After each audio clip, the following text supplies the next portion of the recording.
So as New York continues to go green in a variety of areas, one local organization is extending that all the way to the job market, helping New Yorkers find environmentally friendly jobs. They are the HOPE program, and here to tell us all about it are the Executive Director, Jennifer Mitchell, and Ivan LaPalmer, who has actually been through the program. Good morning to both of you. Good morning. So now, how long has the HOPE program been around, Jen? The HOPE program has a 34-year track record of placing people in employment and supporting them in building sustainable careers. Now, a lot of people are still trying to understand what sustainable means, but basically it's eco-friendly, right? Well, sustainable in the larger context, when we talk about it for HOPE, is getting people not into that first job only, but getting them into a job that they can support themselves, give back to their community. Sufficiency. Yes. Okay. So we run 5 different programs.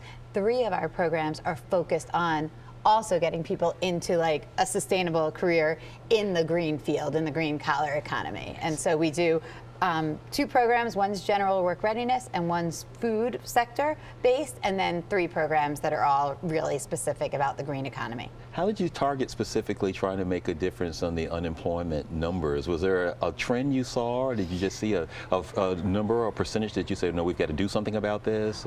Well, so I've been doing workforce development for over 20 years, and specifically at HOPE for nearly 7 years now. And when the economy we've seen get better and better. We've seen the unemployment numbers get lower and lower, both in New York City and nationally. However, for the folks that we serve at HOPE, we don't see them getting better. So the folks that are coming through our doors have histories of homelessness, histories of incarceration, histories of substance abuse. There are people who maybe haven't completed their GED or high school diploma sometimes. And so when you look at the unemployment stats for those populations, they're actually not getting better. And so we really target our efforts on working with people with some of the more significant barriers, but who we know with just a little bit of training and a little bit of support can be the most hardworking and long time employees. So let's bring the sharply dressed Ivan into the conversation right now. For sure. Ivan, which program was it that you went through? The Hope Works, I believe. No, Food Works, actually. Food Works, okay. Food Works. Actually, I was the first one to count there.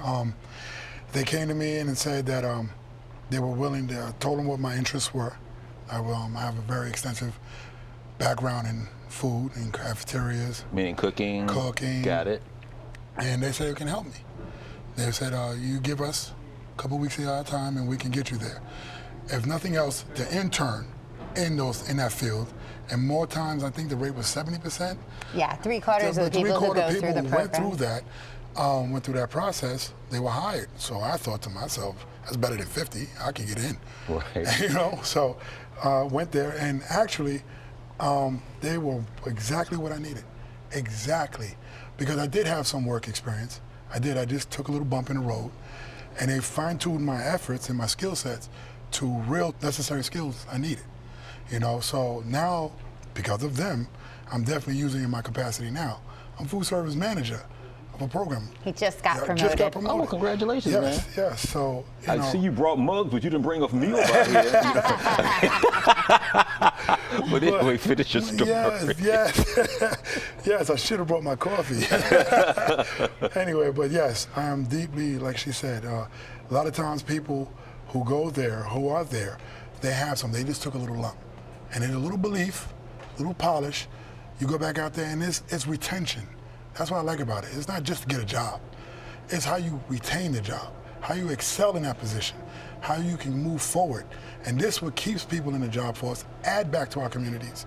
Give, because you're there now. You're in position, Jennifer, let me ask you, what types of clients, is that the right? Or students, or how do you connect with them? And like if someone's like interested in trying to have a similar, I like how he used the word polish, if someone just needs, he may have had a little bump and just needs to be dusted off. I mean, the amazing thing about our program is that it is so many people with such diverse backgrounds. So there's no one profile and there's no one way we connect with folks. So people can walk in, we do orientation sessions programs twice a week in both our Brooklyn and our Bronx facilities. So people that are motivated to work but are having a hard time getting a job on their own can come in, sit through an orientation session, decide if they want to apply for the program, and go forward with it. We have people who are out there doing presentations in lots of different places over time. We work with substance use treatment facilities, we work with homeless shelters, we work with parole, probation,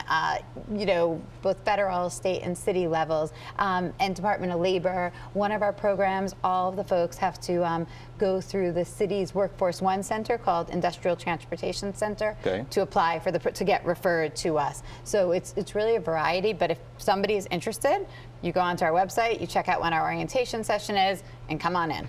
Okay, and if someone were to ask you, Jen, the students that you're trying to help get, a chance. Some organizations may not, I don't want to say lack the patience, but may put their efforts and energies, which are all being good stewards, in a different direction. But you've chosen a society that some people can sometimes just not even give that second chance to. But you all have said, no, these are the people that we want to help.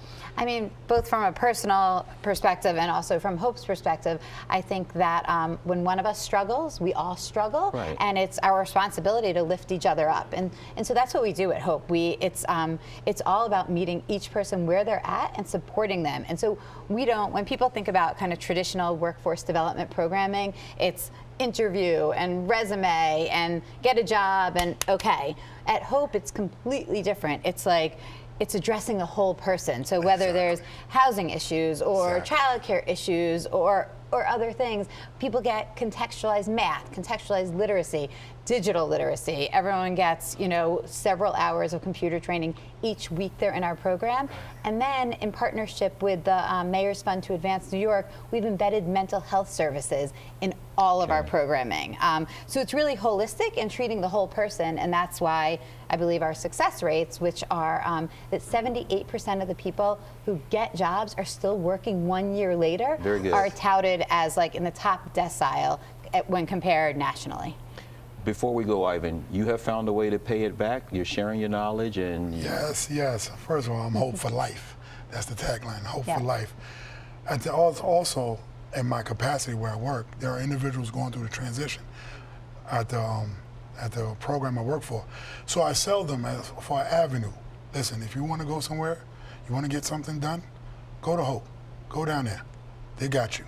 They got you for your life. So they'll definitely pay it forward. Graduates are our best advocates. Very nice. So nice to meet you both. All right. Great. Thank you. Jen. Thank you. Keep it up, man. Thank you. All right, everybody.